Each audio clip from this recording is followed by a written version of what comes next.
کوم سړی چې د قرآن په مینه موړ شي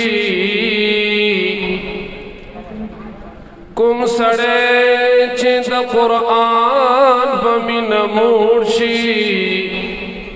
خوار به نشي که اوسیږي په زندان کې زما په قبر د ګلونو صادر ما اچوي زما په قبر د ګلونو صادر ما اچوي ما دی راوړي پسینه کې د قرآن ګلونه